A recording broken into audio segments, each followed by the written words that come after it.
राम सादा नमन। परम प्यारे राम, परम पूज्य गुरुजन, परम दिव्य आत्माएं और आप सबके मंगल आशीष लिए परमेश्वर अकारण कृपा करके अपने श्री चरणों में लेके आए हैं। उनका बारंबार धन्यवाद, अनंत अनंत अनंत बार धन्यवाद, अनंत बार धन्यवाद।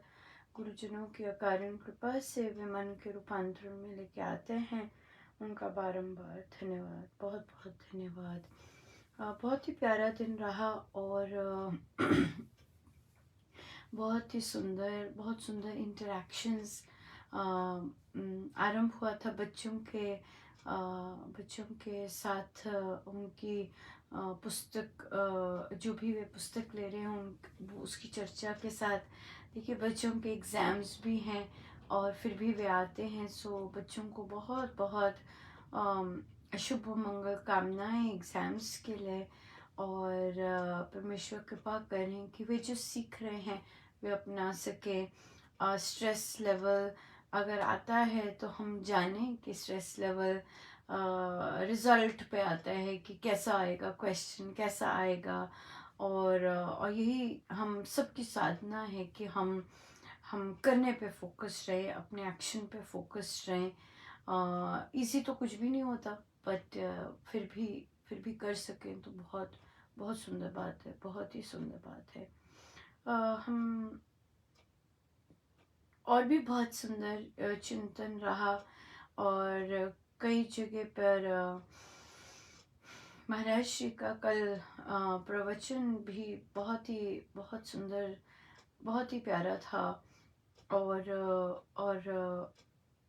उसमें ध्यान पर उन्होंने कहा और ध्यान पर परमेश्वर से प्रार्थना की और परमेश्वर और बहुत बहुत भाव विहल था और बहुत बहुत ही ज़्यादा। और पर उससे पहले महाराज जी ने प्रार्थना पुष्पांजलि पर बात कर रहे थे और उन्होंने कहा कि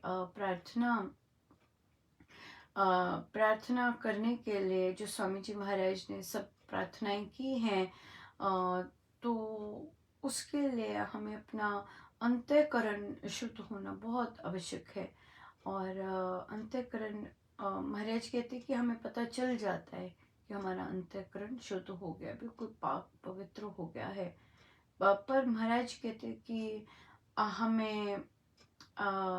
हमें इंतज़ार नहीं करना चाहिए दूसरों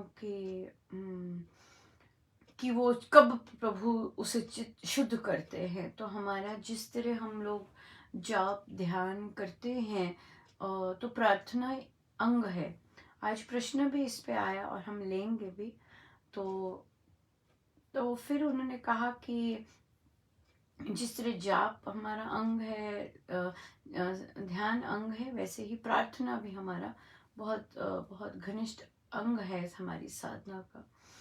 और फिर उन्होंने कहा कि तो प्रार्थना का स्वभाव बनाना चाहिए, याचना करनी, प्रभु से याचना, विनय करके याचना करनी अपने लिए। और या और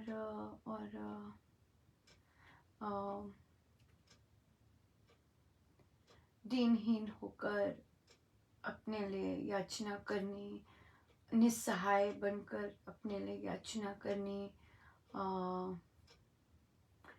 या इसी तरह से महाराज ने प्रार्थना की और हम करते जाएं। हम अपने लिए ही, अपनी चित्त शुद्धि के लिए, अपने जितने भी दुर्गुण दोष हैं उसके दूर करने के लिए। और पर महाराज यहाँ पे कहते कि हमारा मेन चीज़ है कि हम पहली चीज़ कि मेरी सुनी जा रही है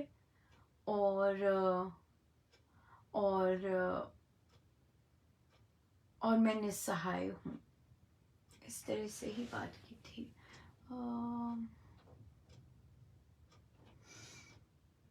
इस तरह से बात की थी।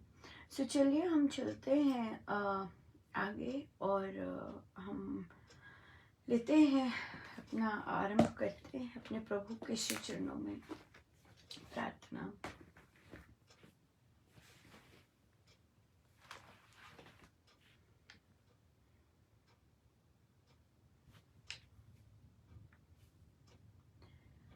मेरे राम राय, मेरे राम राय, जो राखे त्यों ही रही, जो राखे त्यों ही रही।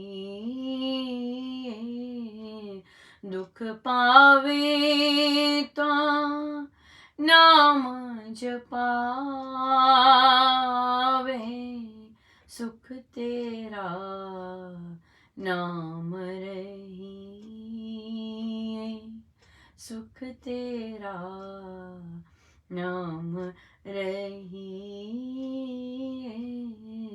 मेरे राम राय, मेरे राम राय, जो राखे त्यों ही रही, जो राखे त्यों ही रही।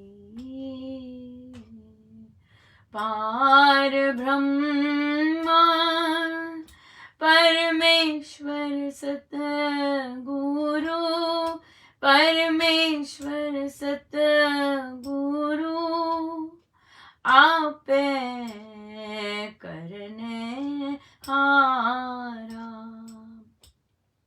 चरण धूल तेरी सेवक मांगे, सेवक मांगे, तेरे दर्शन तो बलिहारा, तेरे दर्शन तो बलिहारा। मेरे राम राय, मेरे राम राय, जो राखे त्यों ही रही, जो राखे त्यों ही रही। सुख दुख जुगत तेरी सेवा, जुगत तेरी सेवा, जिस तो आप कराए। कहाँ वैकुंठ जय कीर्तन तेरा, जय कीर्तन तेरा, तू आपे शरदा लाए, तू आपे शरदा लाए। मेरे राम राय, मेरे राम राय, जो राखे त्यों ही रही, जो राखे त्यों ही रही। सिमर सिमर सिमर नाम जीदा, सिमर नाम जीदा, तन मन मोहे निहाला। चरण कमल तेरे तोय तोय पीवा, तोय तोय पीवा, मेरे सतगुरु दीन दयाला, मेरे सतगुरु दीन दयाला। मेरे राम राय, मेरे राम राय, जो राखे त्यों ही रही, जो राखे त्यों ही रही। कुर्बान जाई उस वेले वेला सुहावी, उस वेला सुहावी, जित तुम्हारे द्वारे आया। नानक तो कब भय कृपाला, भय कृपाला, मैंने सतगुरु पूरा पाया, मैंने सतगुरु पूरा पाया। मेरे राम राय, मेरे राम राय, जो राखे त्यों ही रहिए, जो राखे त्यों ही रहिए। मेरे राम राय, मेरे राम राय, जो राखे त्यों ही रहिए, जो राखे त्यों ही रहिए।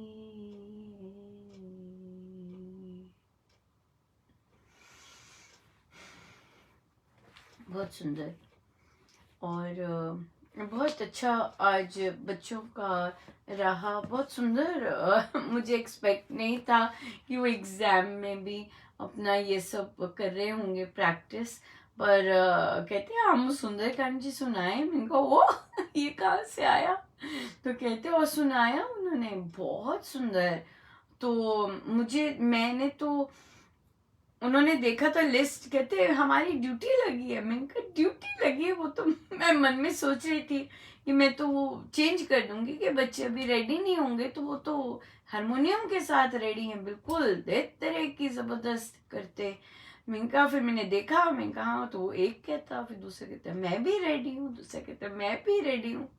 उनका बड़ी कृपा है महाराज, बहुत सुंदर कृपा है महाराज की, बहुत ही ज़्यादा सुंदर है, बहुत ज़्यादा। सो बहुत बहुत धन्यवाद गुरुजनों का कि इतना सुंदर। और उधर एडल्ट्स का भी होता है, बड़ा सुंदर किया कर रहे हैं प्रैक्टिस। हम लोग बिना हारमोनियम के कर रहे हैं, और फिर वे हारमोनियम के साथ पे जाएंगे। और जो हारमोनियम के साथ कर रहे हैं वो भी बड़े दच्चित होके कर रहे हैं, बहुत सुंदर लगता है। और तभी साधकगण कहते हैं कि हम सोच ही नहीं सकते थे कि महाराज, जो हमने कभी नहीं सोचा था, जो हमने कभी किया भी नहीं कभी सोच भी नहीं सकते थे, वो कर रहे हैं कि हारमोनियम पकड़ लिया। बहुत अच्छा लगता है, बहुत अद्भुत लगता है ना, बहुत अद्भुत लगता है, बहुत सुंदर, बहुत ही सुंदर। सो बड़ी कृपा है, बहुत कृपा है। आइए लेते हैं कथा प्रकाश जी पर जाते हैं, और वहाँ से हम आगे बढ़ते हैं।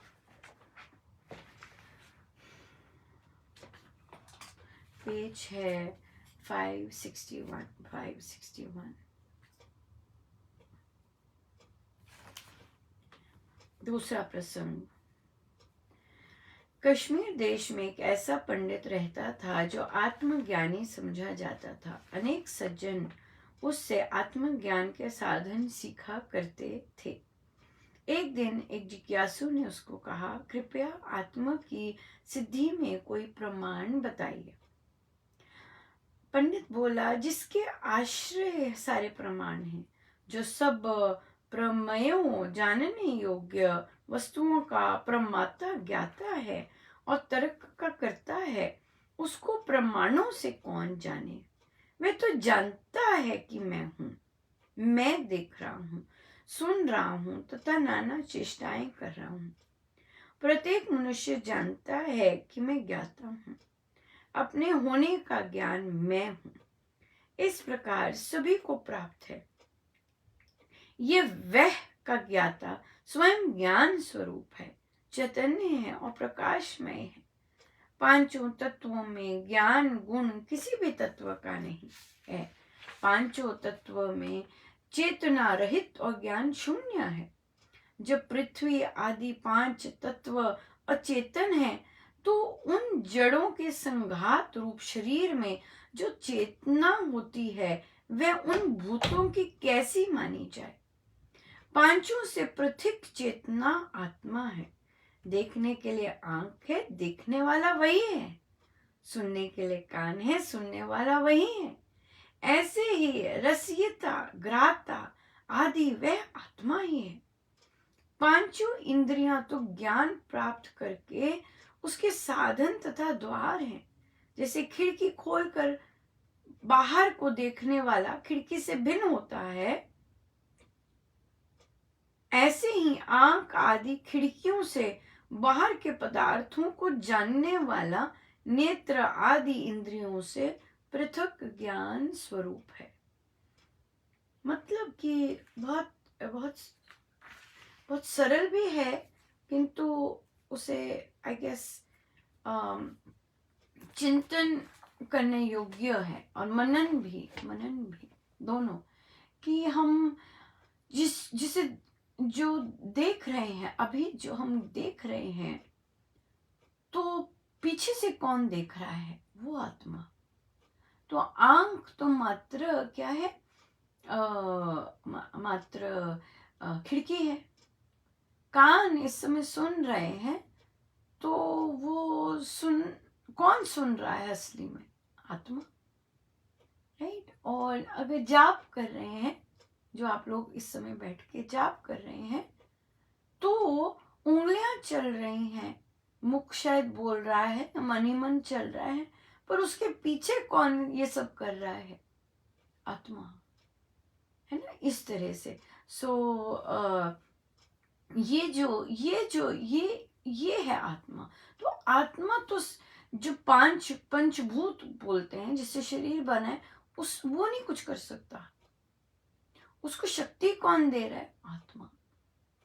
हर चीज संभव कौन बना रहा है? आत्मा, राइट। तो हम ब्लॉकेजेस कैसे लेके आते हैं? मैं नहीं कर सकता, मेरे लिए इम्पॉसिबल है, क्या हम ले आते हैं? बीच में मन ले आते हैं और शरीर ले आते हैं। बट जो आत्मा है, वो तो जानता है सब कुछ, और उसके लिए सब पॉसिबल है, सब पॉसिबल है। बहुत सुंदर है। आज चर्चा चल रही थी एक बुक क्लब में, एडल्ट बुक क्लब में चर्चा चल रही थी कि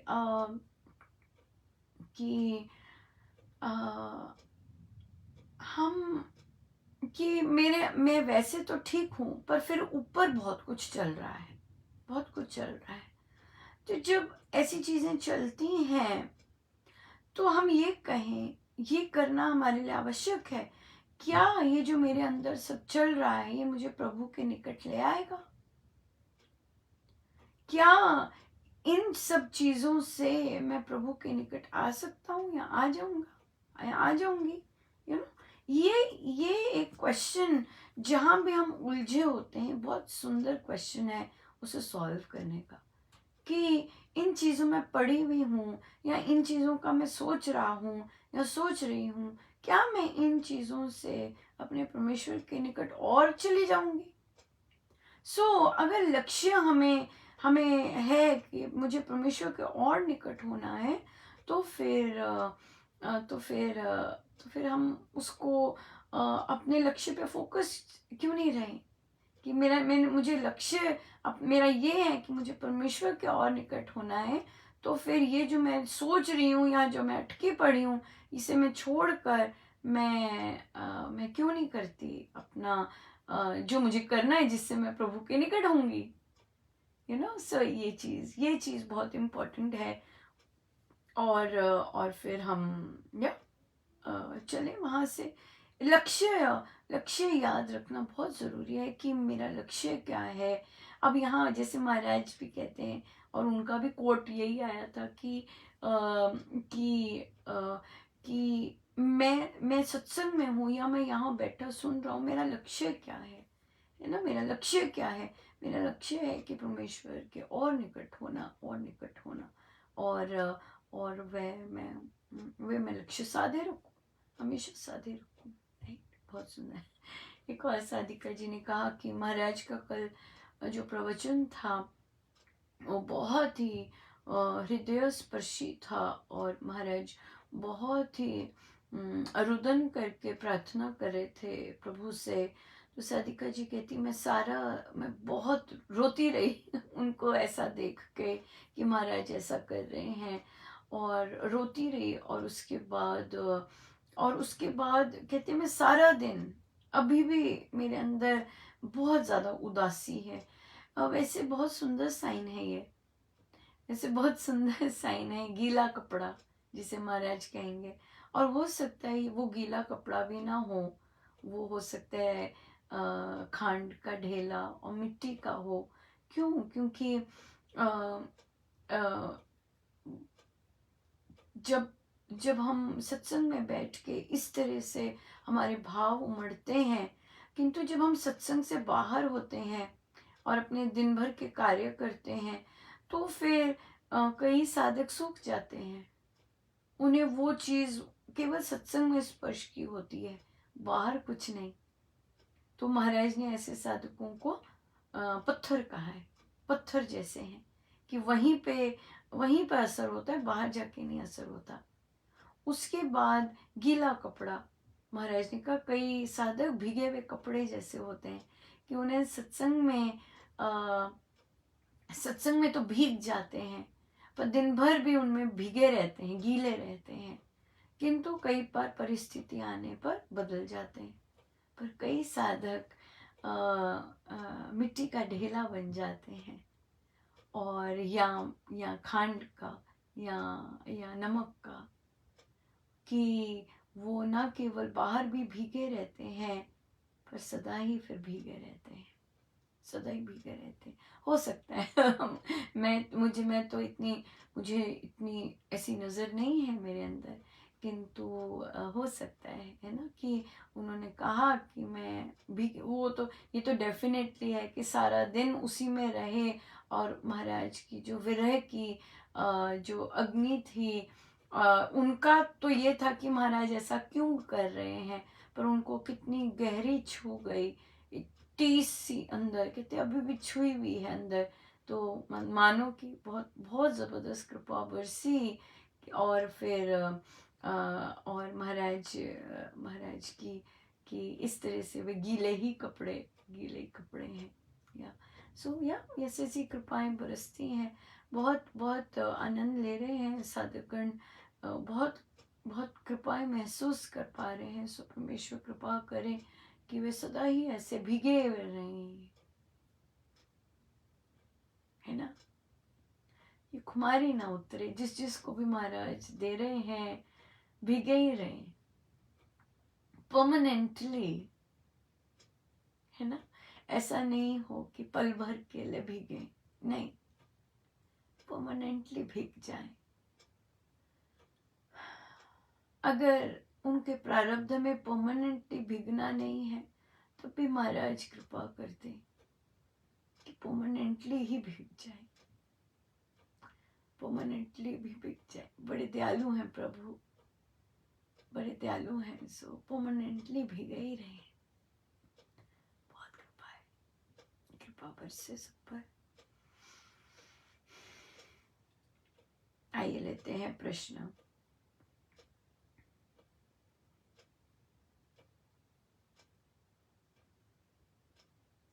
तो प्रश्न आया कि हम जाप के समय जब हम बैठे होते हैं, तो क्या उठें? तो देखिए, जाप जाप में स्वामी जी महाराज ने इतना वो नहीं किया, स्ट्रिक्ट नहीं किया है। और जाप आप कर रहे हैं, बाहर घंटी बजी है, आप उठ सकते हैं। जाप आप कर रहे हैं, क्योंकि हम जाप कहीं भी कर सकते हैं। हम गाड़ी में कर सकते हैं, सैर करते हुए कर सकते, कहीं भी कर सकते हैं। किंतु जो ध्यान है, ध्यान महाराज ने कहा है कि ध्यान के समय तो कोई आ भी जाए, जैसे 5 मिनट रहते हैं आपके ध्यान पे और कोई आ जाता है, राइट। महाराज स्वामी जी महाराज ने तो बहुत स्पष्ट कहा है कि उन्हें बोलिए कि नहीं, मेरा ये ध्यान का समय है। मैं आप बैठिए, मैं आता हूँ, एक्सक्यूज़ कीजिए अपने आप को। वो इसलिए क्योंकि गुरुजन कहते हैं कि ध्यान के समय परमेश्वर पधारते हैं। सो इसलिए तो उन्होंने कहा कि जाप के समय, प्रश्न तो जाप का था, तो उत्तर जाप के लिए तो यही है, उठ सकते हैं। और पर ध्यान में नहीं। ध्यान में घंटी बज रही है तो महाराज से ही प्रार्थना कर दीजिए, प्रभु आप ही देख लीजिएगा, मैं तो अब आपके आगे ही बैठी हूँ। तो उन्होंने कहा कि घर वाले अगर घर में बोलो कि ऐसे नहीं हम करते, ध्यान का बोलें तो ज़्यादा बेटर है, तो कि मेरे जाप ध्यान का समय दोनों कंबाइन कर लें तो बहुत ही अच्छा है। तो अगर वहाँ ऐसा बोलते हैं तो घर वाले बोलते नहीं, इतना ऐसा करना कोई ज़रूरी नहीं होता। ऐसे नहीं कि उन्होंने गलत सेंस में बोला, बड़े रिस्पेक्टफुल हैं, आदर देने वाले हैं, तो पर कहा कि ऐसा करना ज़रूरी नहीं है। तो देखिए, अगर ये रिलेशनशिप पे भी डिपेंड करता है, और मन में हमें ये मानना है कि जो हमें ऐसा कह रहे हैं ज़रूरी नहीं कि सब। पहली बात, पहले तो वो मेरे गुरु नहीं है, मेरे लिए तो मेरे गुरु की आज्ञा सर्वोपरि है, राइट? तो मेरे वो गुरु नहीं है। दूसरी बात, वे अम, वे वे शायद नहीं जानते कि मेरी गुरु आज्ञा क्या है। उन्होंने शायद शास्त्र नहीं पढ़ा, उन्होंने गुरुजनों के ग्रंथ नहीं पढ़े, पर यूं ही बोल रहे हैं। सो इसलिए चुप रहना बेहतर रहता है। चुप रह लीजिए और अपने आप स्वामी जी संभाल लेंगे। बट एक हल्का सा कह देना कि जाप ध्यान अगर मेरा इस समय का है तो मैं नहीं उठूंगी, ध्यान स्पेशली नहीं उठूंगी, ये मेरी गुरु आज्ञा है। और फिर स्वामी जी पे छोड़ दीजिए, और चुप भी रह सकते हैं। अगर बार बार कोई ऐसे कहते हैं तो चुप भी रह सकते हैं। चुप रहना भी बहुत सुंदर है, बहुत सुंदर है। कि ठीक है, अपने आप मैं चुप हूँ, अपने आप महाराज देख लेंगे इस बात को। क्योंकि जो स्वयं नहीं ऐसे करते या स्वयं उन्होंने सुने नहीं होते, फिर वहाँ पर क्या बहस करनी ना, जब उन्हें नहीं पता है। तो हम चुप रहते हैं। हमें तो सुनाया महाराज ने, हमें तो पता है, तो इसलिए हमें पता है तो हम कर लेते हैं। इस तरह से ये चीज़ आ सकती है। इसी पे फिर आया कि जब हम बाहर गए हैं, लेट्स से पार्टी पे गए हैं या शादी पे गए हैं, सर्दी है, सर्दी ना भी हो, गर्मी है, साड़ी पहन रखी है, तो साड़ी के अंदर हमारी माला चल रही है। तो उन्होंने कहा कि मैं यूजुअली माला लेके बैठी, तो मेरे साथ कोई बात करने आए तो मैंने रिस्पॉन्स नहीं दिया, मुझे था कि मैं माला पूरी कर लूँ।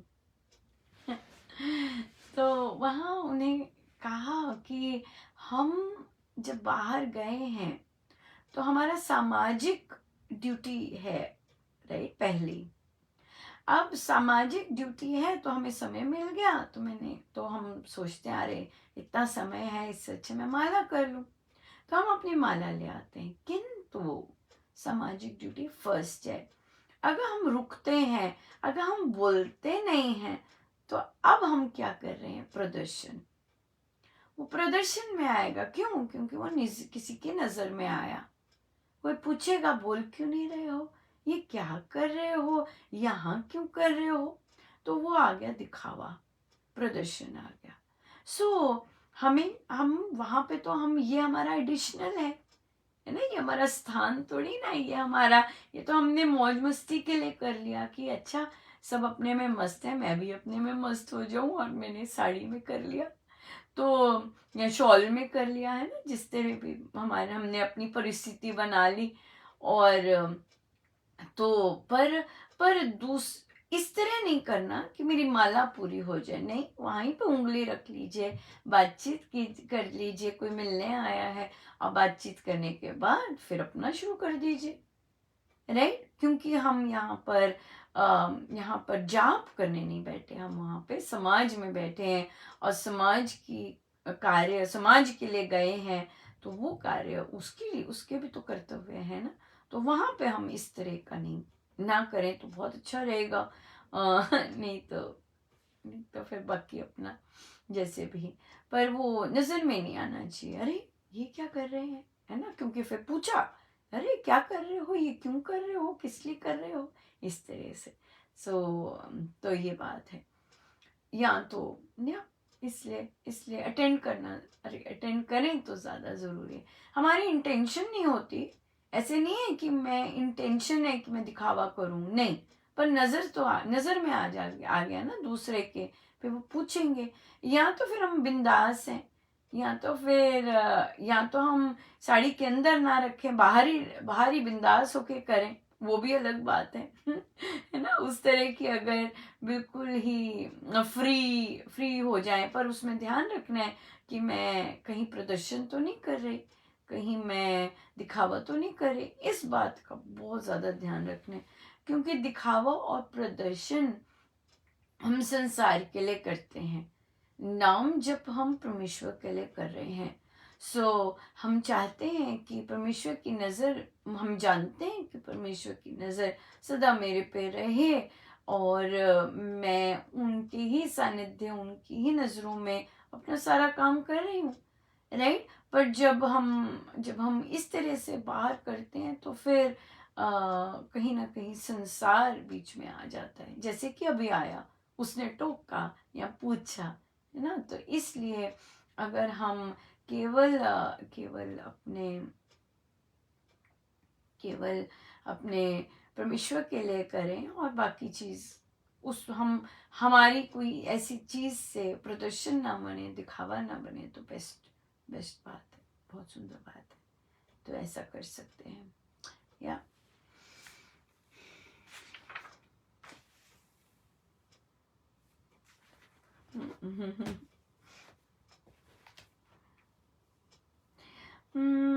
इसी के साथ मिलता जुलता प्रश्न आया कि जब हम जाप कर रहे होते हैं तो हम मन का रूपांतरण सुन सकते हैं, किसी और समय कर रहे हैं बिल्कुल सुन सकते हैं मन का रूपांतरण। और फिर उस वो करते करते जाप कीजिएगा, और फिर ध्यान के लिए बैठते हैं तो हम अंत में ध्यान पे बैठते हैं, पर आप बैठे रह सकते हैं, आपके पास समय है, आपके पास अच्छा समय है तो उसके पास बैठे रहिएगा, और अपना 10-15 मिनट आराम से ध्यान पर बैठ के फिर उठिएगा, बहुत सुंदर है। ध्यान पर ना लगाइएगा, ध्यान के समय ना लगाइएगा, ध्यान केवल आप ही हो और एक्सटर्नल ना हो।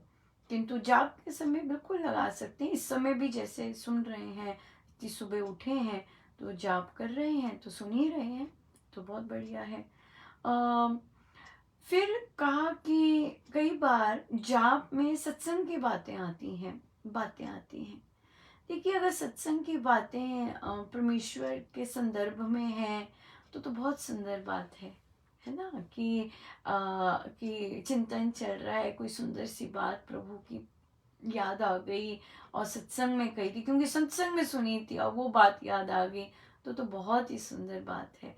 और तो वो क्या हो गया कि चिंतन हो गया, कि हम जाप भी कर रहे हैं और परमेश्वर की स्मरण भी हो गया, इन सब चीज़ों का। सो बहुत बहुत ही प्यारा, बहुत सुंदर रहता है, बहुत सुंदर।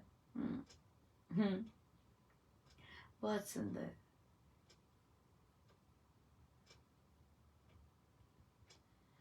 अ, फिर आया प्रश्न कि हम कैसे करें कि हमारा मन बीच बीच में परेशान क्यों हो जाता है।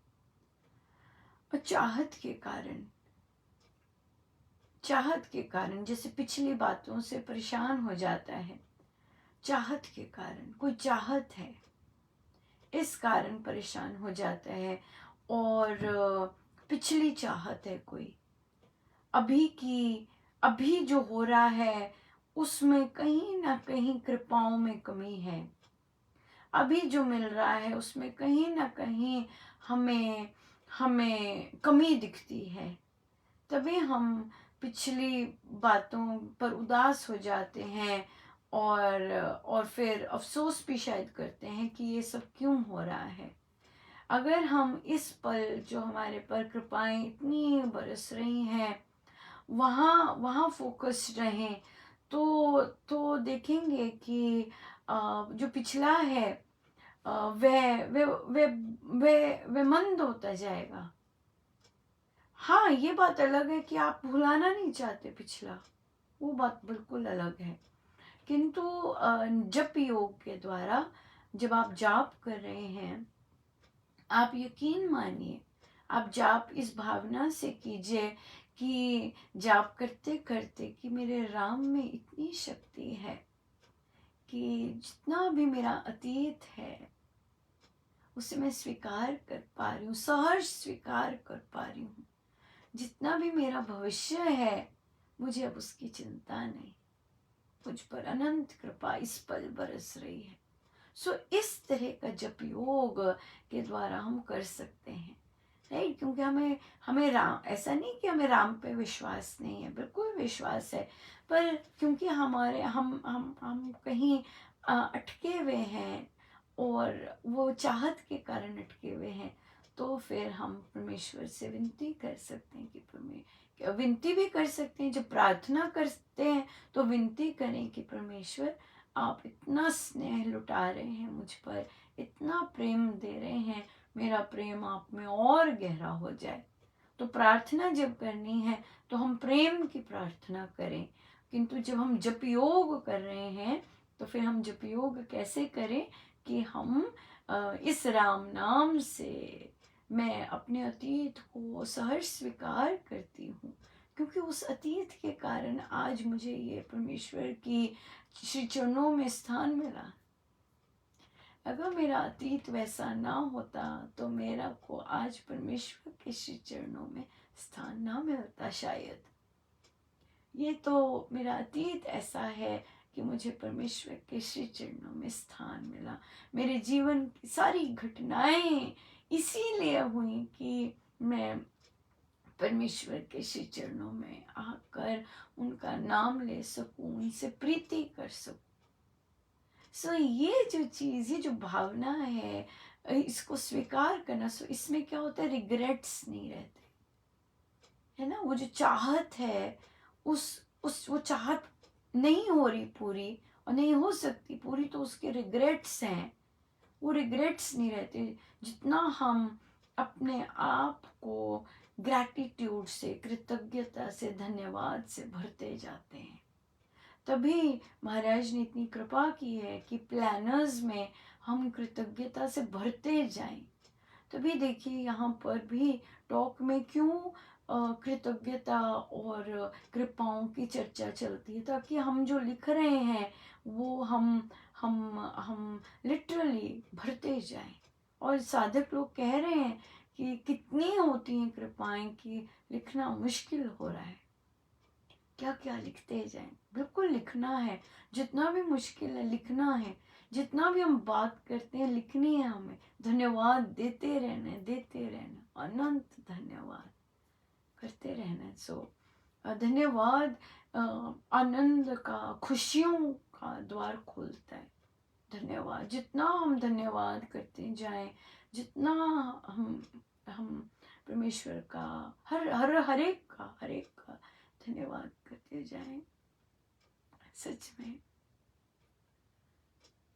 देखिए, जब हम अपने आप को देखते हैं, उन सब कृपाओं के हम काबिल नहीं होते। हम बेशक रूखे सूखे हैं, पर परमेश्वर गीले होते हैं। परमेश्वर जब स्नेह लुटा रहे होते हैं, ना जाने किसके मन में क्या भाव डाल देते हैं, और उसके मन में हम कितना प्रेम डाल देते हैं, इतना ज्यादा कह नहीं सकते। सो कृपाएं और धन्यवाद तो बहुत ही सुंदर है, बहुत सुंदर, बहुत सुंदर। अपना हैबिट, अपना स्वभाव बना लेना चाहिए। हमारे रोम रोम में कृपाओं का, धन्यवाद का स्वभाव बन जाए। आज 20 तारीख है आपकी, है ना? आज श्री रामशरणम रोपड़ का उद्घाटन दिवस है। सो बहुत बहुत बधाई, बहुत बहुत शुभ मंगल कामनाएं। परमेश्वर करे कि हर एक यहाँ आने वाला साधक, रोपड़ आने वाला साधक खूब भीगे खूब भीगे। मैं पहली बार महाराज ने रोपड़ बुलवाया था और बहुत भिगाया था, बहुत ज़्यादा। सो प्रभु से विनती है कि जो भी आए खूब भीगे, खूब भीगे, राम नाम की मस्ती में खूब रंगा जाए, खूब अपने गुरुजनों से अथाह प्रेम में खूब रंगा जाए। बहुत सुंदर ना, बहुत सुंदर। आइए प्रवचन पीयूष जी पे चलते हैं। बड़ी कृपा है प्रभु।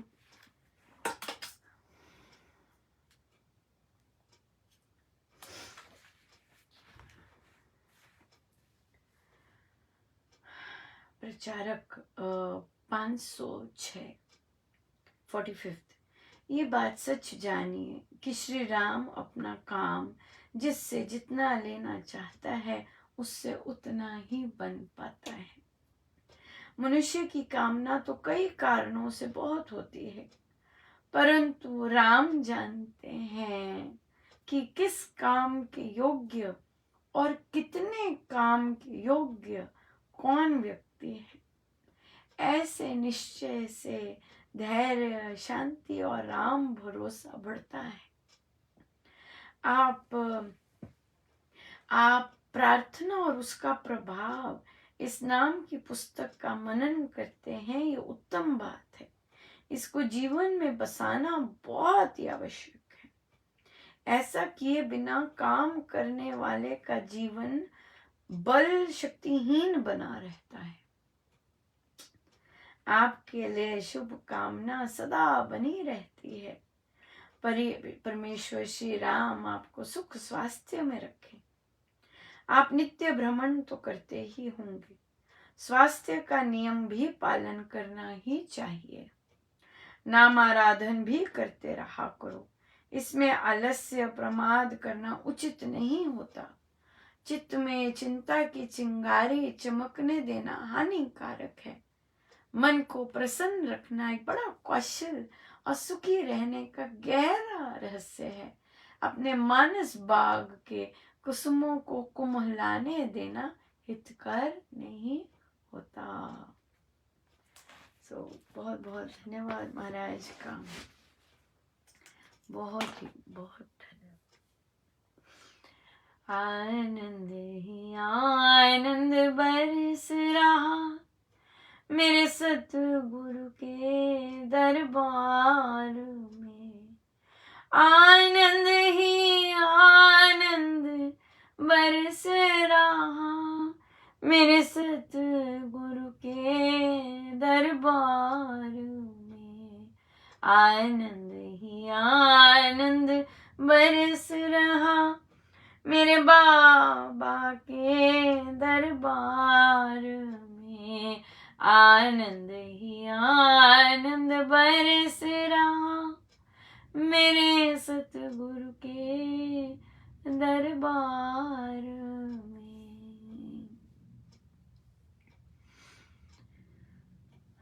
हम सीधे होके बैठे हैं।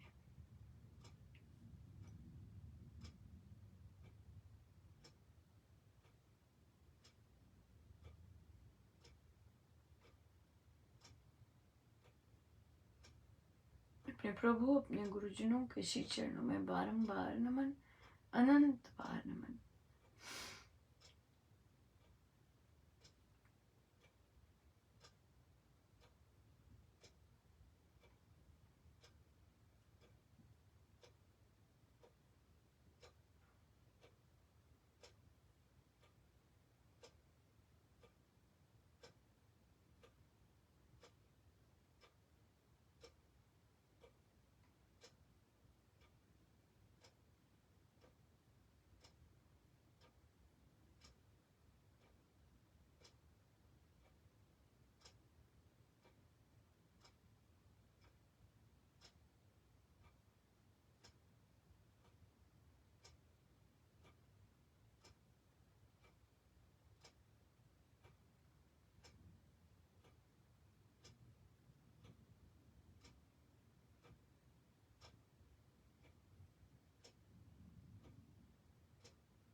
सब गुरुजनों का और उन्हीं के श्री श्री चरणों में।